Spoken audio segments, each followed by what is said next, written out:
Et salut toi! Ah, les chroniqueurs, quand on est auteur, on les adore, on les chouchoute, on les déteste, on veut foncièrement leur mort. Quoi, j'exagère un peu? Attends, parce que comme dans chaque espèce animale, chez les chroniqueurs, il y a certaines races dont on questionne un petit peu l'utilité, voire qu'on pourrait qualifier de nuisibles. Voici une petite sélection des pires chroniqueurs possibles, et j'ai le droit en fait de critiquer parce que je suis chroniqueuse. Mais en fait, même si j'étais pas chroniqueuse, j'aurais le droit de critiquer quand même.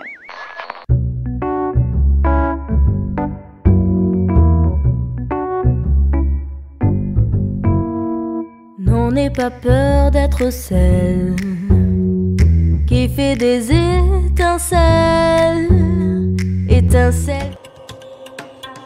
Alors celui-là, c'est mon préféré, c'est celui que j'adore et sur lequel je râle le plus. Qu'est-ce que c'est en fait un chroniqueur avis Amazon? C'est tout simple, c'est un mec qui ne se contente pas en fait de faire un article ou comme son nom l'indique une chronique, mais qui va te mettre en fait 3 lignes passe-partout que tu pourrais retrouver pour n'importe quel bouquin et ça donne un truc du genre c'est trop bien, j'ai adoré, va l'acheter. Alors pour moi non, ce n'est pas une chronique, c'est vraiment un avis Amazon. En fait pour tout te dire, j'ai même trouvé une machine à pain là avec un avis beaucoup plus long et beaucoup plus constructif que certaines chroniques. C'est dire. En fait, il y a un débat qui a explosé sur Twitter cet été. Sans déconner, un débat stérile sur Twitter, non! Et qui opposait ceux qui pensent qu'une chronique doit être rémunérée et ceux qui considèrent que, en fait, c'est du vol. Bon, là, clairement, même sans être rémunéré, je considère que recevoir en fait un bouquin gratuitement, même si c'est un e-book, pour pouvoir pondre ce genre de merde, ça s'appelle du vol. Je conseille, c'est trop bien. Ça va, pas trop violente la crampe au pouce après avoir tapé autant de mots d'affilée. Dans la même catégorie, je te rajoute ceux qui foutent en fait juste le résumé comme ça, sans même essayer de sauver les apparences et de créer leur propre résumé. Non, eux ils te mettent la 4e de couverture comme ça, mot à mot, en te rajoutant juste « J'espère que ça aura éveillé votre curiosité ». Moi, ça m'a juste donné envie de te baffer. Alors je comprends bien que chroniqueur, dans l'esprit de certains, ce n'est pas un métier et même parmi les chroniqueurs eux-mêmes. Certains font ça juste par passion et c'est tout à leur honneur. Mais, je considère qu'il y a quand même une certaine différence entre vouloir que ça reste une activité agréable et carrément se foutre de la gueule de l'auteur. Oui, parce que même si les délais sont longs, il y a des délais. Alors qu'en fait, il y a certains chroniqueurs, tu leur refiles ton bouquin et quand tu leur demandes à peu près une fourchette, même une grosse fourchette de savoir quand sortira la chronique, là, ils te répondent « Je sais pas trop, en fait, je me sens pas vraiment d'humeur en ce moment à lire un thriller. » Attends, tu choisis comment l'ordre de passage de tes chroniques? Perso, c'est first in, first out. Alors pour ceux qui connaissent pas trop le jargon managérial, ça veut dire le premier entré, premier servi. Voilà, c'est comme ça que ça se passe. Alors je sais, c'est un petit peu du foutage de gueule de râler contre ceux qui tiennent pas les délais, étant donné que j'ai 4 mois de retard sur mes services presse, mais j'ai une bonne excuse. En fait, je te dirai pas mes excuses parce que moi je me suis arrangée avec les auteurs, j'ai vu ça avec eux et ça ne regarde que eux et moi de savoir pourquoi j'ai du retard. Mais en tout cas, voilà, j'en ai parlé aux auteurs et j'ai tout fait pour essayer de ne pas être trop en retard. Mais t'inquiète pas, je vois l'ironie dans mon coup de gueule. Dans la même catégorie, t'as celui qui n'a pas vraiment compris que c'était un engagement quand même. Et en fait, il n'aime pas le bouquin et il va décider d'abandonner après 2 pages. Alors, mon coco, non, en fait. Tu peux faire ça quand c'est une lecture perso, mais pas quand c'est une chronique. Là, tu vas lire jusqu'au bout et tu vas pondre un putain d'avis, ok?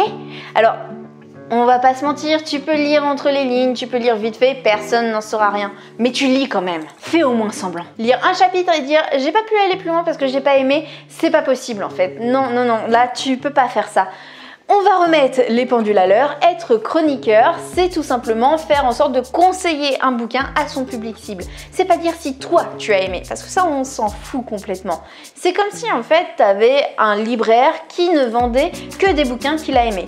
Alors oui, je sais, il y a des librairies à thème, mais t'as compris ce que je voulais dire. Cherche pas la petite bête.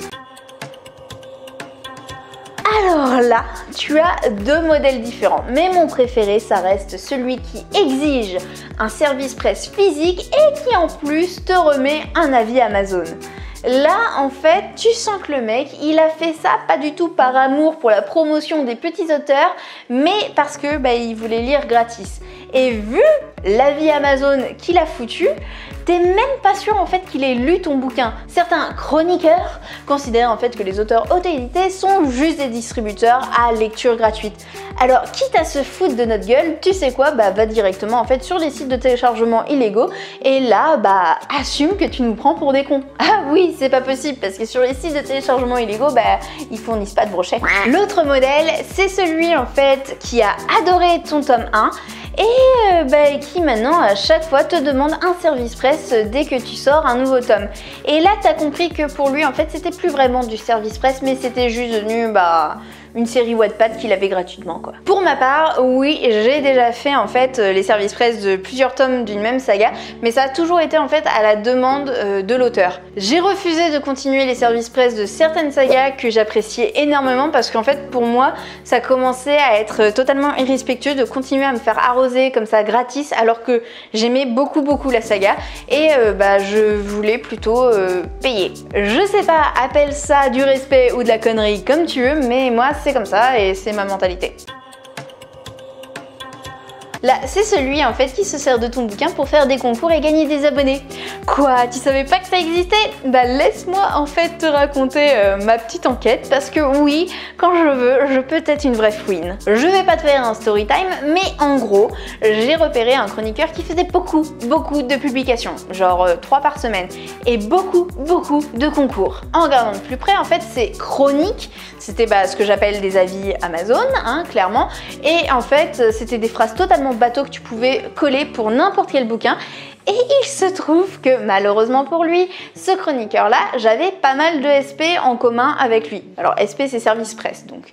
Et en regardant de plus près, je me suis rendu compte que ça puait parce qu'il y a certaines choses qu'il disait sur ces fameux romans qui ne collaient pas avec la réalité. Par contre, sur ces concours, tu retrouvais toujours ces fameux bouquins à gagner qu'il était censé avoir lu. Donc faut pas être un génie pour comprendre que cette personne-là en fait profitait du statut de chroniqueur pour obtenir gratuitement des bouquins à faire gagner en concours, sans l'accord des auteurs, il faut le préciser parce que j'ai communiqué avec certains des auteurs qui étaient représentés par ce fameux Gugus. Et depuis je fais un peu plus gaffe et je me suis rendu compte que c'était pas le seul chroniqueur à faire ça. Pareil pour ceux qui ont des comptes Vinted où ils revendent les services presse, on vous voit.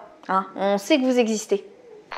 Bref, des chroniqueurs qui salissent l'honneur des honnêtes gens, il y en a des tonnes et je pense en fait que tout simplement cette vidéo ne sera pas assez longue pour pouvoir parler de tout cela. Encore une fois, oui, il y a des chroniqueurs pros ou des chroniqueurs qui font ça par passion et les deux méritent leur place, les deux sont tout à fait légitimes, mais bordel, il y en a qui essayent juste de profiter du système. Un conseil du coup aux auteurs, arrêtez de balancer vos bouquins à n'importe qui. Avant de contacter en fait un chroniqueur, regardez le travail qu'il fournit et surtout minimisez au max les services presse physiques. Dit la meuf qui a reçu plein de services presse physiques. Alors oui, il y a eu une période où je ne demandais que des services presse physiques parce qu'en fait je les présentais en vidéo et que c'était esthétiquement beaucoup plus beau, beaucoup plus pratique. Mais aujourd'hui je me suis rendu compte déjà du coût que ça représente pour les auteurs et surtout que en fait il n'y a pas forcément besoin d'avoir le service presse physique, donc je propose à chaque fois plutôt un service presse numérique et lorsque je reçois des exemplaires physiques, des brochets, c'est seulement parce que l'auteur a vraiment insisté pour m'envoyer un brochet, mais moi je propose toujours le physique parce que voilà, je vais pas non plus profiter du système. Voilà, j'espère que cette vidéo t'aura plu. En tout cas, je n'ai pas fait totalement le tour des chroniqueurs casse-burnes qui puissent exister. Il y a aussi les auteurs casse-burnes, on va pas se mentir, et je pense que j'en ferai une vidéo parce que ça aussi, ça peut être marrant. En tout cas, dis-moi, toi en tant qu'auteur, toutes les anecdotes assez drôles que tu as pu avoir avec des chroniqueurs, histoire qu'on dédramatise un petit peu et qu'on en rigole ensemble. En tout cas, comme d'habitude, n'hésite pas à t'abonner, à mettre un pouce bleu et à partager la vidéo. Et si tu veux me soutenir, comme d'habitude, ça se passe sur la page Tipeee ou alors en achetant mes bouquins. En tout cas, je te dis à la semaine prochaine, je t'embrasse fort, c'était Mélanie.